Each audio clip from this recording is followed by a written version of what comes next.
Ngayon naman po mga best, no, kung pinakita ko na sa inyo yung last time na kung paano gamitin or yung tamang paraan ng paggamit ng low lens mga best. Ipapakita ko naman sa inyo yung mga gamit, yung mga mahalagang gamit sa pag-a-appraise mga best, no? Para alam nyo kung ano kung yung mga gusto matuto mag-appraise dyan, alam nyo kung ano yung mga dapat yung i-prepare. Kung gusto nyo talagang matuto, siyempre mag-practice muna kayo, o di ka aralin yung maigi. Dapat meron kayong gamit na ganyan sa bahay nyo, mga best, no? Kita ko sa inyo mga best friend. Sa nitric acid natin. Gaya ng sinabi ko nung nakaraan na itong acid natin ay isa lang. Isang gamit lang. No? Sa pamagitan ng abo, kung may papansin kayo may abo sa may kilid niya, dahil sa abo, malalaman natin kung anong kilatis ng ginto. Ano mga best? So, hindi na tayo gagamit ng iba't ibang solutions. Ano mga best friend? Kasi ito mga best, ito naman ay black stone. Dito natin ikikiskis ang jewelry. Ano po mga best? Tapos, kailangan, ang pinaka-proper dyan, bago ninyo ikiskis yung item, silipin nyo muna. Tingnan nyo muna yung kabuuan ng jewelry. Ano po mga best? Para alam nyo rin kung saan part kayo dumiskarte sa pag-kiskis. No, alam nyo kung saan banda kayo gimiskis, ganyan. Halimbawa, ganyan, no? Kung mapapansin niyo may sandpaper tayo dito. Itong sandpaper po, optional to. Nasa inyo yan kung gagamit kayo hindi. Ito yung pinakamanipis. Isa sa, pasunod sa pinakamanipis na sandpaper. Ano ho? Kasi ito, bago nyo ikiskis dito sa Blackstone, mas maganda, idaan nyo muna sandpaper para pag kiniskis nyo na dito, sigurado kayo na yung second layer ng jewelry, yun ang makuha nyo mga traces niya, mga best, no?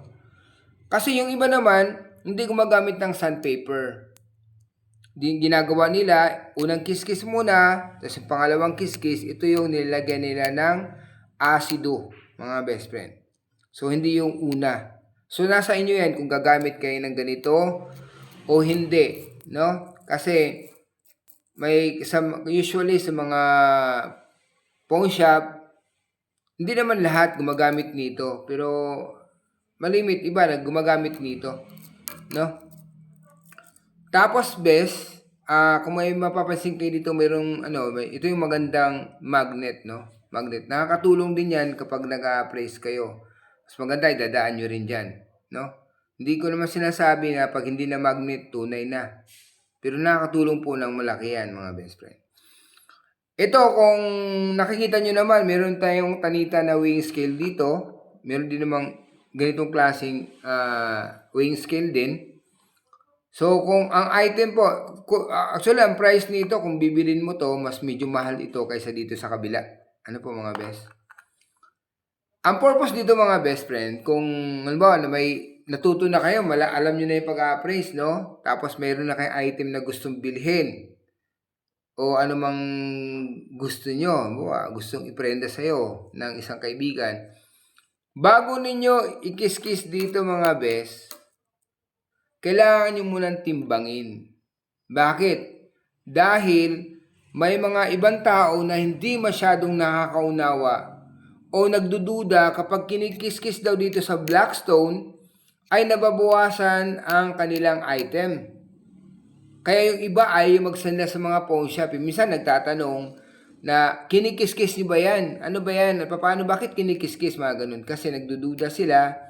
Akala nila pag kinikiskis, nababawasan yung jewelry nila.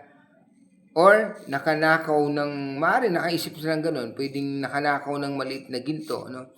Kaya mas maigi po na itimbang nyo muna bago ninyo ikiskis dito. Pagkatapos yung kiskisin dito, nauri nyo na, balik nyo dito sa timbangan para makita ng inyong kausap na walang bawas ang kanyang jewelry. Mga best. Siguro nagtataka kayo, no? Ba't hawak-hawak ko tong kikil? Actually po, malaking kikil po ito. Nawala yung maliit kong kikil eh. Itong kikil po, hindi naman lahat ng item kailangan mong kikilan. Pero kailangan din po ito depende sa jewelry. May jewelry kasi na hindi mo nakukuha sa mga pasan paper lang at malalim ang yung pagka-Bumba Gold niya ay masyado makapal yung ginto niya. So minsan may mga item na kailangang kikilan. Ano ho? Kaya maraming gumagamit nito tulad ng ibang pong shop, pero hindi, ulitin ko, hindi lahat ng jewelry ay kinikikilan. Depende po sa jewelry at depende sa laki ng jewelry. Ano? Kaya ito, nakatago ito madalas. Nakatago lang ito. So, sa isang lugar na hindi kita. No?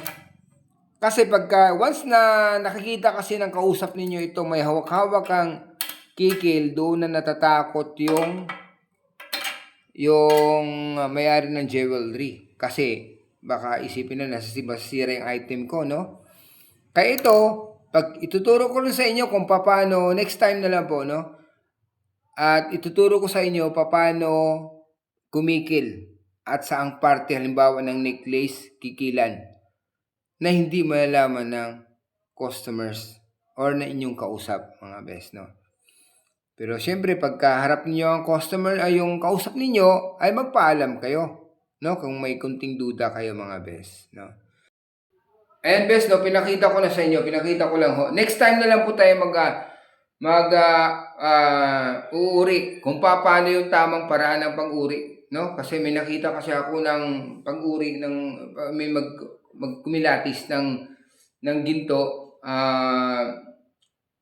Hindi ako sangayon, no. Mayroon kasi tayong pinaka-standard na kung paano yung gamit ng asido na yan. Kung paano yung tamang paraan ng pag-uri ng ginto. Ano ho, mga best? Pero meron na akong video niyan, yung pag-uri ng ginto. Gusto ko lang maulit. Sa sunod na video natin, mga best friend. Kaya hanggang dito, hanggang dito lang muna tayo, mga best friend. Napadaan sa aking channel, paki-subscribe, like, and share na rin po yung aking video, mga best friend. Hanggang sa muli po. Bye-bye, best friend.